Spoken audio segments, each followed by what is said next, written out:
정부의 쌀 시장 개방 결정에 대해 야당은 즉각 반발했습니다.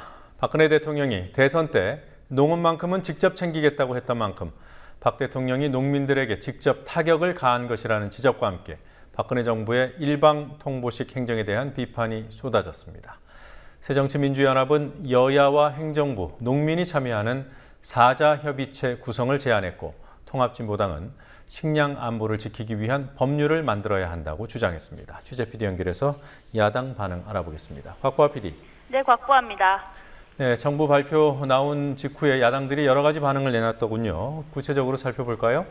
네, 새정치민주연합의 유기용 수석 대변인은 박근혜 대통령이 2012년 11월 한국농업경영인연합회 토론회에서 농업 문제만큼은 직접 챙기겠다고 했던 약속을 거론하며 허언이 되고 말았다고 비판했습니다.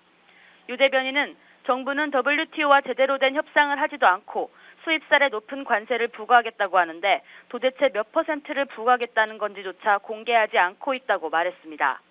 박영선 민주연합 원내대표는 오전 최고위원회의에서 박근혜 정부는 뭐든지 일방통보라면서 여론에 귀 닫고 탁상 행정을 즐기고 있다며 정부의 쌀 개방 결정을 비난했습니다. 국회 농해수위 소속 김재윤 의원의 말 들어보시겠습니다.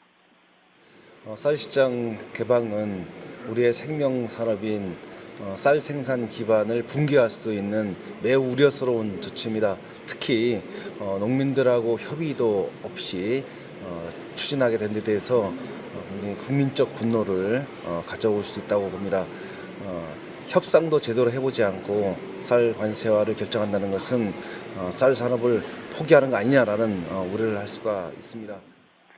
박원석 정의당 대변인은 협상을 시작하기도 전에 미리부터 쌀 시장 전면 개방을 선언하는 박근혜 정권의 무능과 게으름은 참 할 말을 잃게 만든다고 말했습니다. 자, 이 국회 차원에서는 어떤 대응이 가능한 건가요? 네, 유기용 민주연합 수석 대변인은 여야, 정부, 농민단체가 참여하는 쌀 관세화 논의를 위한 사자협의체를 구성할 것을 주장했습니다. 통합진보당은 국회와 농민단체, 전문가, 정부로 구성된 논의기구를 만들어야 한다고 제안했습니다. 나아가 통합진보당의 김미 의원은 쌀 시장 개방에 맞설 수 있는 법을 만들어야 한다고 강조했습니다. 김 의원의 말 들어보시겠습니다.